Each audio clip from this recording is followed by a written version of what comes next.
dive. Today, we're tackling a really fascinating one, the legendary High Times magazine. If you think you know the story, well, get ready. We're going to dive into its pretty surprising origins and really unpack its lasting impact on culture. Yeah, our mission for you today is to kind of cut through the usual ideas about it. We want to reveal the wild 50-year ride of High Times, how it really started, what it was actually covering beyond the obvious, and why it became such a huge cultural touchstone. Okay, let's get into it then. What's really interesting, like right away, is how this magazine, which basically became the icon of cannabis culture, didn't start as some grand plan. It was, what, a one-off spoof? And the funding part?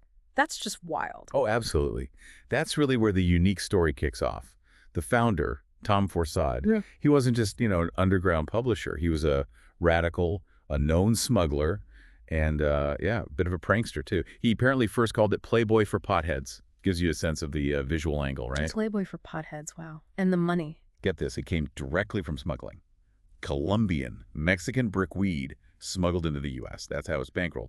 Zero outside investors. None. That's incredible. A magazine literally born from the trade it covered. So this really audacious start, it wasn't a slow buildup then. Did that crazy origin actually help it succeed so fast? It absolutely fueled it. The very first issue, 1974, they printed 10,000 copies, full of these glossy, almost centerfold style pictures of mushrooms and cannabis buds. It sold out.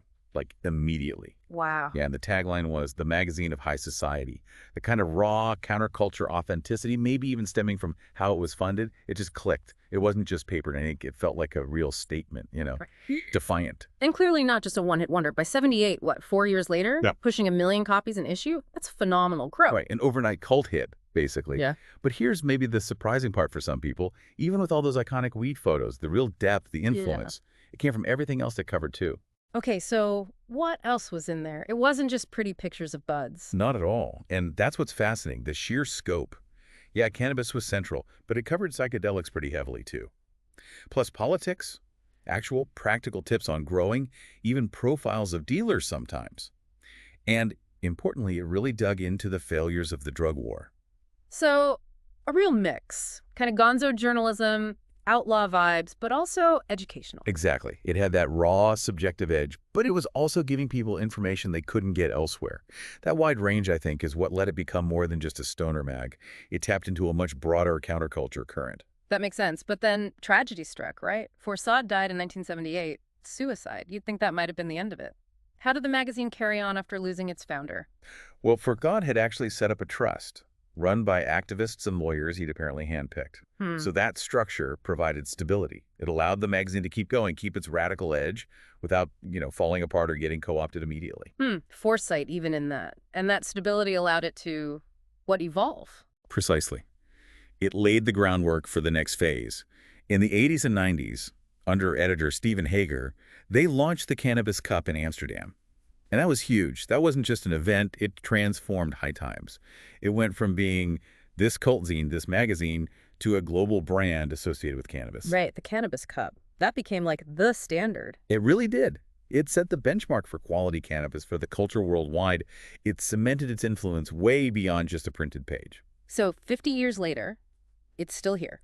Adapted from print to the web, now Instagram. It's amazing how much of that original DNA seems intact. Still pushing for plant freedom, anti-censorship, focusing on quality. Yeah, it is remarkable. It shows the power of having a really clear, strong mission, but also being adaptable. High Times knew its audience, knew its cause, advocating for cannabis freedom consistently from when it was deeply underground to now. That kept it relevant. It didn't just report on the counterculture, it was actively shaping it. Exactly. And then it managed to ride the waves, adapt to lead that culture into the digital age too. So wrapping this up, what's the big takeaway here? You start with a prankster's idea, funded by smuggling cash, and somehow it survives, thrives, and becomes this major evolving voice in pop culture for half a century. Incredible. It really makes you think, doesn't it? It raises this question for you, the listener. How does something with such, let's face it, unconventional and radical roots manage that? How does it not just survive 50 years, but actually flourish, keeping its core mission alive while navigating huge cultural and tech shifts? What does its whole journey tell us about how powerful independent media can be, in both reflecting and actually shaping a big social movement? Something to ponder.